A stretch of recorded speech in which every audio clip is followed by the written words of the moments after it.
সেই দিন এই পাহাড়গুলি ধ্বনিত পশমের মতো উড়ে উড়ে চলে যাবে। হায় হায় হায়, কত কঠিন!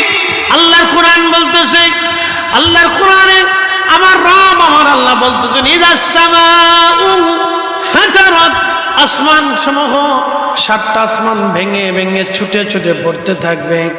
ওয়া ইদাল কাওয়াকিবু তাসারাত, আকাশের কোটি কোটি নক্ষত্রগুলি যার যার স্থানে আর থাকতে পারবে না, ছুটে ছুটে ছুটে ছুটে বিধ্বস্ত হতে থাকবে, ভেঙে ভেঙে ভেঙে ভেঙে শেষ হতে থাকবে।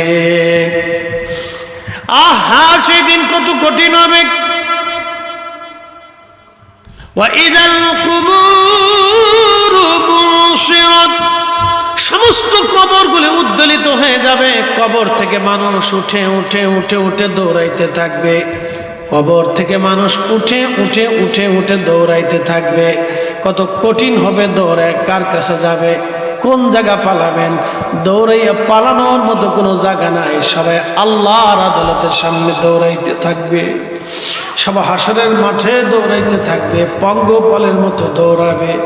ইয়াউমা ইয়াকুনুন নাসু কাল ফারাশিল মাবসুস। এত কঠিন, এত কঠিন হবে। সূর্যটা থাকবে মাথা বরাবর, প্রচন্ড উত্তাপে মানুষের শরীর থেকে ঘাম বের হইয়া একেবারে হাসর মাঠ একবারে কানায় কানায় ভরে যাবে। কারো থুতনি পর্যন্ত ডুবে যাবে, কারো বক্ষ পর্যন্ত ডুবে যাবে ঘামে। বিশ্রী দুর্গন্ধ ছড়িয়ে যাবে, মানুষ মারাও যাবে না, বেঁচেও থাকবে না, পাগলের মতো প্রলাপ বকতে থাকবে। কারো জিহ্বা কুকুরের জিহ্বার মতো ঝুলতে থাকবে। সেই দিন হাউজে কাউসারের পানি ছাড়া আর কোনো পানি থাকবে না। আল্লাহ ডাক দিলেন, ইন্না আতাইনাকাল কাউসার, নবীজি নিশ্চয় আমি আপনাকে হাউজে কাউসার দিয়েছি। সাহাবীরা বলেন, হুজুর হাউজে কাউসার কি? নবীজি জবাব দিলেন, এটা বেহেশতের একটা নদী। এই নদীর পানি মিশকাম্বরের চাইতে ঘেরান হবে, এই নদীর পানি দুধের চাইতে সাদা হবে, এই নদীর পানি মধুর চাইতে মিষ্টি হবে, এই নদীর তলদেশে মণিমুক্তা জমররত দিয়ে গাঁথা হবে, নদীর দুই পাট আল্লাহ স্বর্ণ দিয়ে বানানো হবে, নদীর দুই পাশে পাখিরা উড়ে বেড়াবে। পাখিগুলি এত সুন্দর হবে যা চোখ কখনো দেখে নাই, হৃদয়ে কখনো অনুধাবন করে নাই। পানিটা এতই মজা সুস্বাদ্য হবে যা জিহ্বা কখনো আস্বাদন করে নাই। সাহাবীরা, আমি মেরাজের রাতে আমার রব আমার আল্লাহ আমাকে হাউজে কাউসার পরিদর্শন করায়া দেখায় নিয়ে এসেছে। আল্লাহ আমার ওটা মালিকানা দিয়ে দিছে। আমি জান্নাতের মধ্যে হাউজে কাউসার দেখে আসছি। আমি পানির মধ্যে হাত দিয়ে হাত ঘুরিয়ে ঘুরিয়ে দেখছি। দার্জিলিং যাওয়ার পরে দার্জিলিং পাহাড়ের পাশে একবারে শেষ সীমানায় দাঁড়ায়া আমি যখন মাউন্ট এভারেস্টের দিকে তাকাইলাম, শুধু সাদা দেখা যায়, সাদা। বলে সাদা কেন? বরফ পরে পরে সাদা হয়ে গেছে। পৃথিবীর সবচেয়ে বড় পাহাড় 29,000 ফিট উঁচু, এই বিরাট বড় পাহাড় দার্জিলিং থেকে মাউন্ট এভারেস্ট দেখা যায়। সবচাইতে বড় পাহাড়টা ওয়াতাকুনুল জিবালু কাল আহিনিল মানফুস। সেই দিন এই পাহাড়টা ধ্বনিত পশমের মতো উড়ে উড়ে চলে যাবে। সেই দিন এই পাহাড়গুলি ধ্বনিত পশমের মতো উড়ে উড়ে চলে যাবে। হায় হায় হায়, কত কঠিন! আল্লাহর কোরআন বলতেছে, আল্লাহর কোরআনে আমার রব আমার আল্লাহ বলতেছেন, ইযাস সামাউ ফাতারাত, আসমান সমূহ সাতটা আসমান ভেঙে ভেঙে ছুটে ছুটে পড়তে থাকবে। ওয়া ইদাল কাওয়াকিবু তাসারাত, আকাশের কোটি কোটি নক্ষত্রগুলি যার যার স্থানে আর থাকতে পারবে না, ছুটে ছুটে ছুটে ছুটে বিধ্বস্ত হতে থাকবে, ভেঙে ভেঙে ভেঙে ভেঙে শেষ হতে থাকবে। আহা, সেই দিন কত কঠিন হবে! ওয়াইদাল কুবুরু বুশিরাত, সমস্ত কবরগুলি উদ্বেলিত হয়ে যাবে। কবর থেকে মানুষ উঠে উঠে উঠে উঠে দৌড়াইতে থাকবে। কবর থেকে মানুষ উঠে উঠে উঠে উঠে দৌড়াইতে থাকবে। কত কঠিন হবে দৌড়ায়, কার কাছে যাবে, কোন জায়গা পালাবেন? দৌড়াইয়া পালানোর মতো কোনো জায়গা নাই। সবাই আল্লাহর আদালতের সামনে দৌড়াইতে থাকবে। সব হাসরের মাঠে দৌড়াইতে থাকবে, পঙ্গপালের মতো দৌড়াবে। ইয়াউমা ইয়াকুনুন নাসু কাল ফারাশিল মাবসুস। এত কঠিন হবে। সূর্যটা থাকবে মাথা বরাবর, প্রচন্ড উত্তাপে মানুষের শরীর থেকে ঘাম বের হইয়া একেবারে হাসর মাঠ একবারে কানায় কানায় ভরে যাবে। কারো থুতনি পর্যন্ত ডুবে যাবে, কারো বক্ষ পর্যন্ত ডুবে যাবে ঘামে। বিশ্রী দুর্গন্ধ ছড়িয়ে যাবে। মানুষ মারাও যাবে না, বেঁচেও থাকবে না, পাগলের মতো প্রলাপ বকতে থাকবে। কারো জিহ্বা কুকুরের জিহ্বার মতো ঝুলতে থাকবে। সেই দিন হাউজে কাউসারের পানি ছাড়া আর কোনো পানি থাকবে না। আল্লাহ ডাক দিলেন, ইন্না আতাইনাকাল কাউসার। নবীজি, নিশ্চয় আমি আপনাকে হাউজে কাউসার দিয়েছি। সাহাবীরা বললেন, হুজুর হাউজে কাউসার কি? নবীজি জবাব দিলেন, এটা বেহেশতের একটা নদী। এই নদীর পানি মিশকাম্বরের চাইতে ঘেরান হবে। এই নদীর পানি দুধের চাইতে সাদা হবে। এই নদীর পানি মধুর চাইতে মিষ্টি হবে। এই নদীর তলদেশে মণিমুক্তা জমররত দিয়ে গাঁথা হবে। নদীর দুই পাড়টা আল্লাহ স্বর্ণ দিয়ে বানানো হবে। নদীর দুই পাশে পাখিরা উড়ে বেড়াবে। পাখিগুলি এত সুন্দর হবে যা চোখ কখনো দেখে নাই, হৃদয়ে কখনো অনুধাবন করে নাই। পানিটা এতই মজা সুস্বাদু হবে যা জিহ্বা কখনো আস্বাদন করে নাই। সাহাবীরা, আমি মেরাজের রাতে আমার রব আমার আল্লাহ আমাকে হাউজে কাউসার পরিদর্শন করায়া দেখায় নিয়ে এসেছে। আল্লাহ আমার ওটা মালিকানা দিয়ে দিছে। আমি জান্নাতের মধ্যে হাউজে কাউসার দেখে আসছি। আমি পানির মধ্যে হাত দিয়ে হাত ঘুরিয়ে ঘুরিয়ে দেখছি। হয় না আরো জোরে। শ্রেষ্ঠ নবী দিলাম রে তরিয়ে নিতে রোজা হাসরে, ঠিক না? শ্রেষ্ঠ নবী দিলাম রে তরিয়ে নিতে রোজা হাসরে, পথ না ভুলি তাই তো দিলে পাক কুরআনের বাণী। খুদা তোমার মেঘের বাণী।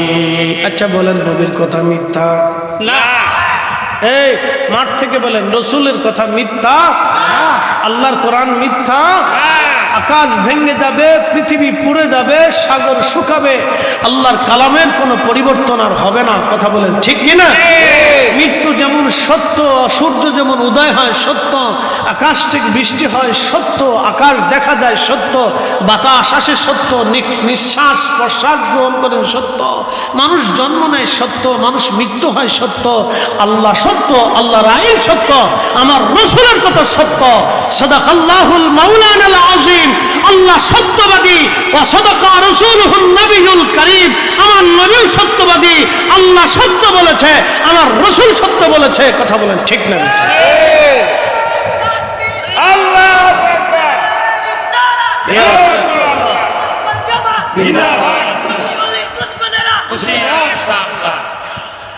আল্লাহু আকবার ওয়ালিল্লাহিল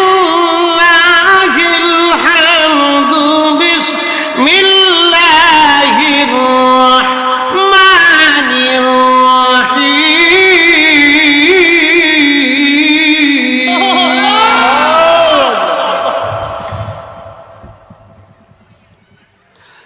ইন্না আ'তাইনাকাল কাউসার ফাসাল্লি লিরাব্বিকা ওয়ানহার। ফাসাল্লি, এখানে হাউজে কাউসারের পানি চান কি চান না? কিয়ামতের ময়দানে হাউজে কাউসার ছাড়া কোনো পানি নাই, আরশে মুআল্লার ছায়া ছাড়া কোনো ছায়া নাই। সেই দিন বড় কঠিন। মালিক ইয়াউমিদ্দিন, আল্লাহ বিচার দিনের মালিক। আজকে দুনিয়াতে যারা মানুষের অর্থবিত্ত চুরি করে ডাকাতি করে খায়, কিয়ামতটা তাদের জন্য বড় ভয়াবহ হবে। আল্লাহ বিচারপতি, আপনি দুনিয়াতে একটা গরুকে পিটিয়েছিলেন, গরু মামলা করবে। অনেকে কুকুর খাইতে গেলে কুত্তারে কোবায়, ছুরি দিয়ে আঘাত করে, দাও দিয়ে কোপ মারে। কি কথা কন না কেন আছে? কুত্তা মারে, বিড়ালটা মেরে ফেলে দেয়। আবার গরু যদি কারো জমিনে ঘাস খায়, জমিনে ধান খেয়ে ফেলে দেয়। অনেকে দেখা যায় গরু ধরে পিটায়। আচ্ছা, গরুর কি অপরাধ? গরু তো অপরাধ করে নাই, আল্লাহ তার জন্য হালাল করে দিয়েছে। গরু আপনার জমিনও খাইতে পারে, আপনার পরের জমিনও সে খাইতে পারে, সে ঘাসও খাইতে পারে, ধানও খাইতে পারে। আল্লাহ জমিনের সব পাতা পুতো যা আছে লতা পাতা আল্লাহ গরুর জন্য হালাল করে দিছে, ছাগলের জন্য হালাল করেছে, ঘোড়া গাধা ভেড়া উট দুম্বা বকরির জন্য হালাল করছে। সে আপনার মালিকেরটাও তার জন্য হালাল, অন্যের জমিনের ধানও তার জন্য হালাল। শিয়াল আছে না? জি। আপনার বাড়ি মুরগি চুরি করে কিনা? শিয়ালের জন্য আল্লাহ মুরগি চুরি হালাল করে দিছে। মারহাবা করছেন না? না না, জোরে কর। শিয়ালের জন্য মুরগি চুরি হালাল। এই জন্য আপনি হাজার চেষ্টা করেও শিয়াল যদি বাড়িতে নিয়ে এসে ওরা পালেন, ভালো করে খাওয়ান, আপনার মুরগিও পাহারা দেবে না, চুরি করে পালাবে। কি কথা ঠিক আছে? কিন্তু কুকুরের জন্য আপনার বাড়ির মুরগি হারাম। কুকুরকে আল্লাহ দিছে, তুই তোর মালিকের বাড়ি পাহারা দিবি, তোরে ফসা গলা যায় খাবার দিক, তুই পাহারা দিবি, বেইমানি করবি না। এই জন্য কুত্তা আপনার মুরগি খায় না, কুত্তা আপনার বাড়ি পাহারা দেয়। আপনি যা খাওয়ান কুত্তা আপনার বাড়ি পাহারা দেয়, বিড়াল আপনার বাড়ি পাহারা দেয়। ইঁদুরের জন্য আপনার বাড়ির গোলার ধান চুরি করা হালাল। সুবহানাল্লাহ কইলেন? এই জন্য ইঁদুরে চুরি করবে। ইঁদুরে যত আদর করে আপনি খাওয়ান, ও আপনার বাড়ির ধান চুরি করে বলাবে। কেন? আল্লাহর জন্য হালাল করে দিছে, ওটা নিয়ম করে দিছে আল্লাহ, আমাদের কিছুই করেন না, আল্লাহ নিয়ম করছে। আবার বিড়ালে, ইঁদুরে মারা বিড়ালের জন্য হালাল। মারহাবা কইলেন না? আল্লাহর দুনিয়া, আল্লাহু খায়রুল মাকিরিন, আল্লাহ বড় কৌশলওয়ালা। আল্লাহ বড় কৌশলওয়ালা। বিড়ালে দিছে তুই মালিকের বাড়ি ভাড়া দিবি, ইঁদুরের জন্য ধান খাইতে না পারে। আবার ইঁদুরে কইছে তুই মালিকের বাড়ির ধান চুরি করে খাবি, এটা তোর লেগে হালাল। এই জন্য ইঁদুরে চুরি করে খায়, আর বিড়ালে ভাড়া দেয়। ইঁদুরে ফাইলে বিড়ালে দেখবেন খুব মজা করে, বিরাট বড় মজা করে। একবার থাবায়, একবার ধরে, একবার কামড় দেয়, একবারে একসাথে মেরে ফেলে দেয় না। ও কিন্তু নিয়ে খালি ঘুরাইতে থাকে আর মজা করতে থাকে যে আজকে তোরে পাইছি, বহুত দিন চালাইছিস আমার মালিকেরে, আজকে তোরে পাইছি, তোরে ধীরে ধীরে ধীরে ধীরে ধীরে ধীরে বাটাম চালান দিচ্ছে। এই জন্য ইঁদুরের ফাইলে বিড়ালে খুব মজা করতে থাকে। বন্ধু খুব মনোযোগ দিবেন। ইঁদুরের পাইলে বিড়ালে খুব মজা করতে থাকে। আল্লাহ বিড়ালে ইঁদুর ধরার জন্য হালাল করে দিয়েছে। খুব মনোযোগ দিবেন। কিন্তু কিয়ামতের ময়দানে আল্লাহর আদালতে আপনি বিড়ালটাকে মারছেন, বিড়াল মামলা করবে, আল্লাহ আমার মালিকের বাড়ি পাহারা দিয়েছিলাম, মালিক আমার পিটাইছিল, সেদিন কুত্তারে মারছেন, কুত্তা আপনার বিরুদ্ধে মামলা করবে, আল্লাহ তোমার বান্দা আমাকে অন্যায়ভাবে পিটিয়েছিল, আল্লাহ আজকে আমি বিচার চাই, বিচার চাই। আহা, কুত্তা মামলা করবে, গরুতে মামলা করবে। সেই হাসর বড় কঠিন হবে, বড় কঠিন। বলছিলাম ইসারুল্লাহর উম্মতরা বলল, হুজুর আপনি তো কুম বিজনিল্লাহ বলে মুর্দাকে জিন্দা বানান। ও নবী আমার, তাহলে আপনি আমাদেরকে হামের কবরের কাছে নিয়ে যান, সে তো মহাপ্লাবন দেখছে, তাহলে হামের কাছে যে আমরা জিজ্ঞাসা করব, মহাপ্লাবনের খবরাখবর আমরা তার কাছ থেকে জেনে নেব। আল্লাহ নবী ঈসা হামের কবরের পাশে নিয়ে গেলেন। ইমাম ইবনে কাসির আল বাদার মধ্যে নিয়ে বলেন, হামের কবরের কাছে নিয়ে যাওয়ার পরে যখন হামের কবরের পাশে নিয়ে গেলেন, বিরাট বড় একটা টিলার মতো দেখা যায়, ছোট্ট একটা পাহাড়ের মতো। উম্মতরা বলল, হুজুর এটা তো একটা টিলা। বলে না, এটা টিলা না, এটা হামের কবর। তাহলে হাম কত বড় ছিল? হযরতে আদম শফিউল্লাহ ৬০ হাত লম্বা ছিলেন। আদম শফিউল্লাহর ৩ পুরুষ পরে হলো হাম। কয় পুরুষ? ৩ পুরুষ। নাতির ঘরের পুতি, নাতির ঘরের পুতি, আদম আলাইহিস সালামের নাতির ঘরের পুতি। হাম হলেন হযরতে আদম শফিউল্লাহ নাতির ঘরের পুতি। মনোযোগ দিয়ে শুনেন, মাত্র ৩ পুরুষ পরে হযরত নূহ নবীর বেটা হযরত হাম। মনোযোগ দিয়ে কথাগুলি শুনবেন।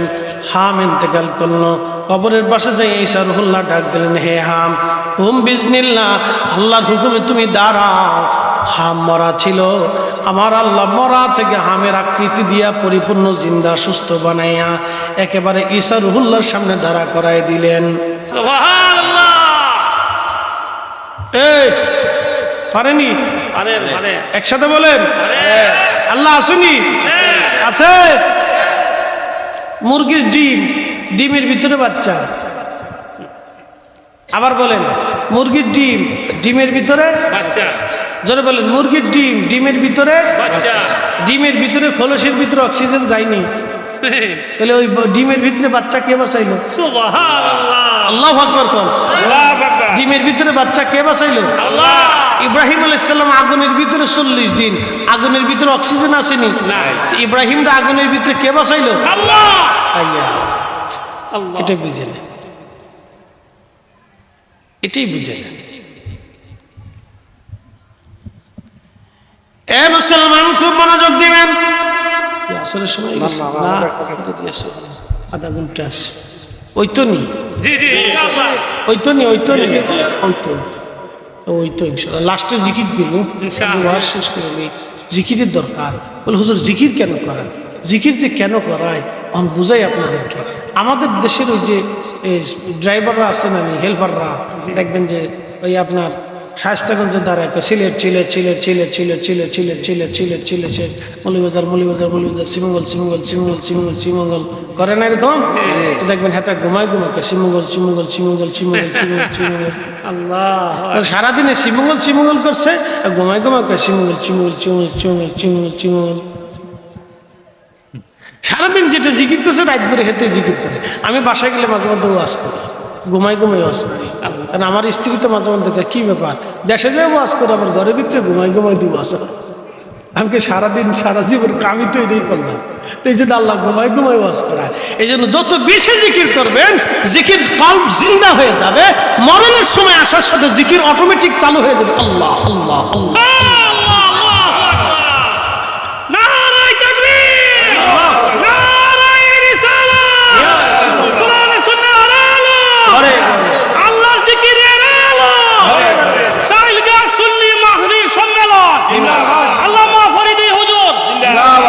জিকির দরকার আছে কিনা? নাই, অধিক পরিমাণে আল্লাহর জিকির। যদি বলেন কার জিকির? আল্লাহ। فَإِذَا قَضَيْتُمُ الصَّلَاةَ فَاذْكُرُوا اللَّهَ قِيَامًا। নামাজ শেষ করেছ, আল্লাহর জিকির করো। কার জিকির? আল্লাহ। নামাজ পড়ে কার জিকির? আল্লাহ। আল্লাহর নবী সাহাবীরা নামাজের পরে জিকির করতেন। সহিহ বুখারীতে কিতাবুল আজকারে হযরত ইবনে আব্বাস রাদিয়াল্লাহু আনহু বলেন, আন্না রাফা'আস সাউত লিযিকরি হিনা ইয়ানসারিফুন নাসু মিনাল মাকতুবা কানা আলা হাদিন নবী সাল্লাল্লাহু আলাইহি সাল্লাম রাবাহুল বুখারী। একবার জোরে বলেন না মারহাবা। হযরত ইবনে আব্বাস বলেন, নবীজির জীবনে সাহাবীরা ফরজ নামাজের পরে জোরে জোরে জোরে জোরে জিকির করতেন। নবীজির জমানায় ফরজ নামাজের পরে সাহাবীরা জোরে জোরে জোরে জোরে জিকির করতেন।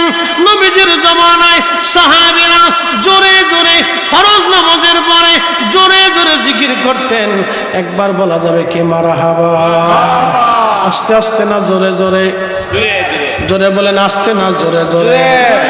আস্তেও জিকির করলে জিকির হয় কার? আল্লাহ। মনে মনে জিকির করলে জিকির হয় কার? জোরে জোরে জিকির করলে জিকির হয় কার? আল্লাহর আল্লাহর। এই জন্য জিকির করবেন, খালি মাহফিলে এসে করবেন তা না, বাড়িতে করবেন, মাগরিবের পরে করবেন, ফজরের পরে করবেন।